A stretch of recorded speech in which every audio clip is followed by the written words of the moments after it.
আসসালামু আলাইকুম।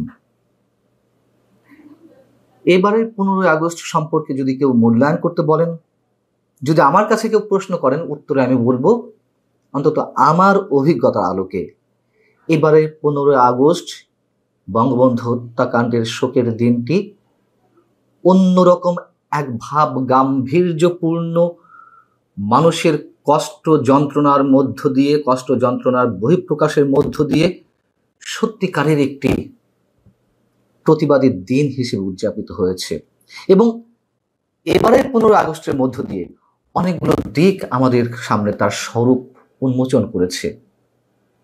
একদিকে সরকারের রক্তচক্ষুকে উপেক্ষা করে সাধারণ মানুষদের অনেকেই যে সাহস নিয়ে,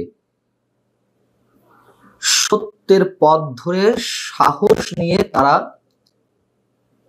বঙ্গবন্ধুর স্মৃতি বিজড়িত 32 নম্বরে শোক জানাতে গিয়েছিলেন, তারা মোটামুটি খানিকটা বলা যেতে পারে মবের শিকার হয়েছেন। রাষ্ট্রীয় আইন শৃঙ্খলা রক্ষাকারী বাহিনীর ভূমিকা আমরা দেখেছি। সরকারের রক্তচক্ষু কতটা প্রকট ছিল সেটি আমাদের সামনে উন্মোচিত হয়েছে। অন্যদিকে সরকারের বিরুদ্ধে মানুষের এক ধরনের নীরব প্রতিবাদ জানানো হয়েছে সামাজিক যোগাযোগ মাধ্যমে। এসব কিছু বিশ্লেষণ করব ছোট করে। আর অন্যদিকে এটিও বাস্তবতা, আওয়ামী লীগের 15.5 বছরের যে টানা শাসন, সেই 15.5 বছরের মধ্যে 15ই আগস্টকে কেন্দ্র করে যত ধরনের বিতর্কের সৃষ্টি করা হয়েছিল, সেখান থেকেও মানুষ কিছুটা হলেও পরিত্রাণ পেয়েছে। এসব কিছুই আমার কাছে বাস্তব বলে মনে হয়। প্রথমত 14ই আগস্ট সকাল থেকেই 32 নম্বরের সামনে জল কামান, সাজোয়া যান, অতিরিক্ত পুলিশ মোতায়েন করা হয়েছিল, এসিপি রাখা হয়েছিল। এগুলো আপনাদেরকে আগেই জানিয়েছি। 15ই আগস্ট সকাল থেকে কি ঘটলো?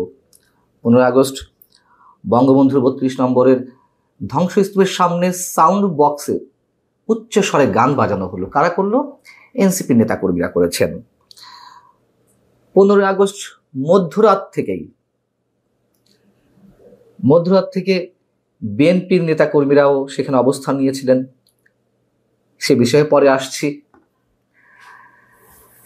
তার আগে যে বিষয়টি গত কয়েকদিন ধরে আলোচনা চলছিল, প্রধান উপদেষ্টার প্রেস সচিব তিনি স্পষ্ট করে জানিয়েছিলেন সাংবাদিকদের কাছে, 15ই আগস্টের কর্মসূচি যে কেউ পালন করতে গেলে তার বিরুদ্ধে আইনানুগ ব্যবস্থা নেওয়া হবে।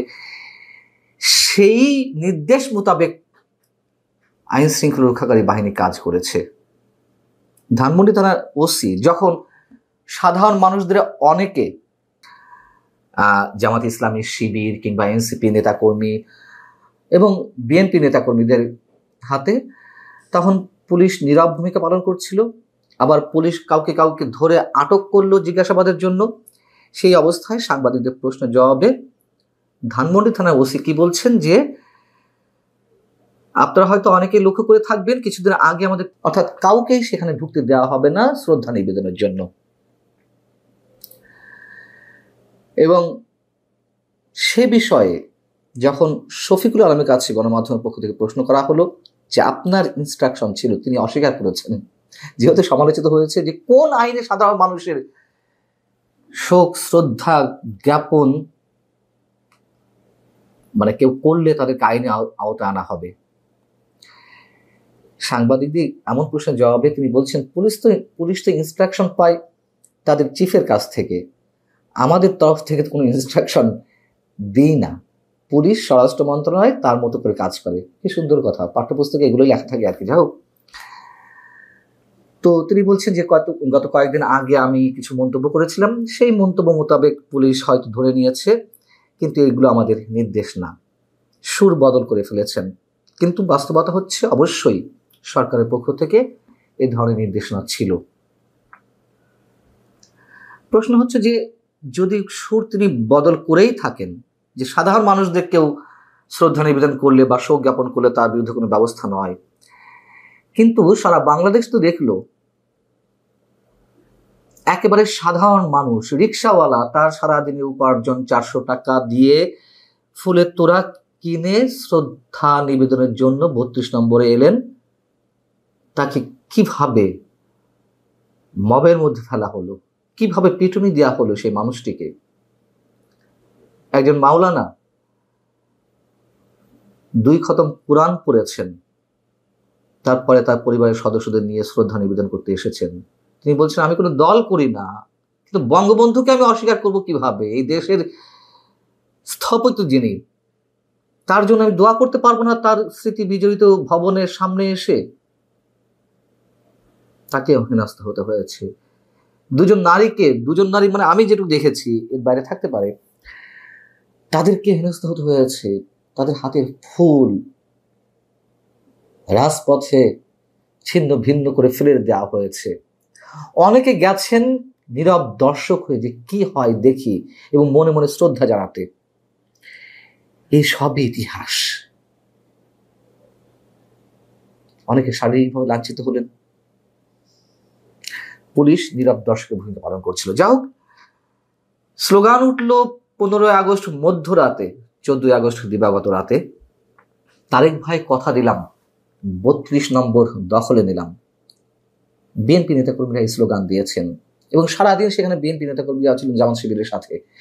এই যে স্লোগান দেওয়া হলো, এই যে 32 নম্বর দখলে নেওয়ার কথা বললেন বিএনপি নেতাকর্মীরা, এর মধ্য দিয়ে বিএনপি আসলে কি অর্জন করলো? নাকি বিএনপি রাজনীতির দেউলিয়াত্ব প্রমাণ হলো? এবং একই সঙ্গে প্রমাণ হলো যখন 5 ফেব্রুয়ারি বুলডোজার দিয়ে কয়েকদিন ধরে বঙ্গবন্ধুর 32 নম্বর বাড়িটি ভেঙে ফেলা হলো, গুড়িয়ে দেওয়া হলো। সেটির সঙ্গে বিএনপির একাত্মতা ছিল, বিএনপির অংশগ্রহণ ছিল, এবং সেটি প্রমাণ হয়েছে। কেন এই স্লোগানগুলো থেকে নিবৃত্ত রাখা গেল না? কেন সেখানে বিএনপি নেতাকর্মীদেরকে অবস্থান করতে হলো?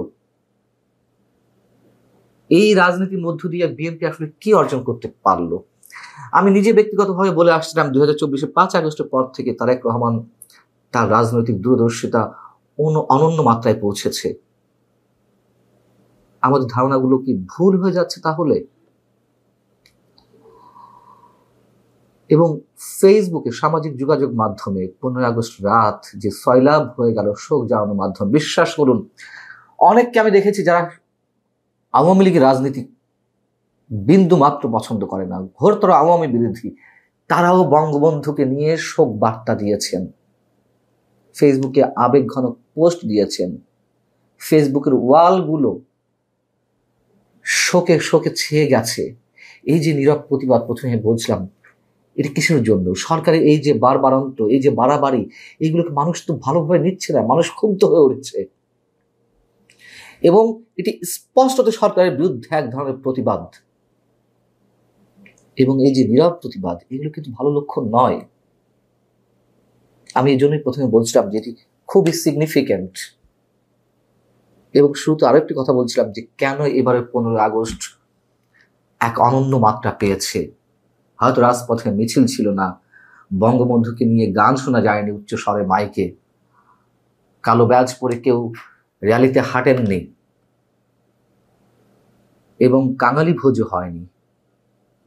তারপরও মানুষের যে আবেগ, সেই আবেগের যে বহিঃপ্রকাশ ঘটেছে কারো তো জানতে বাকি নেই।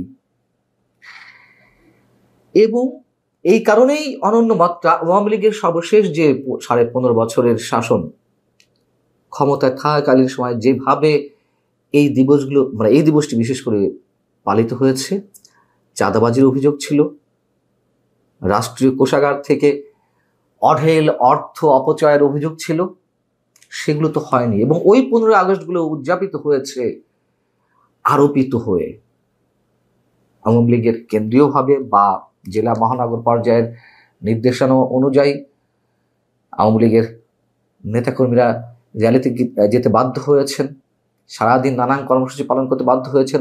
লোক দেখানো কর্মসূচি অনেকাংশেই ছিল, আমি বলবো না সব অংশে, অনেকাংশে লোক দেখানো কর্মসূচি ছিল। কিন্তু এইবার কোনো লোক দেখানো কর্মসূচি নয়। এইবার নেতাদের দৃষ্টি আকর্ষণের কোনো বিষয় ছিল না।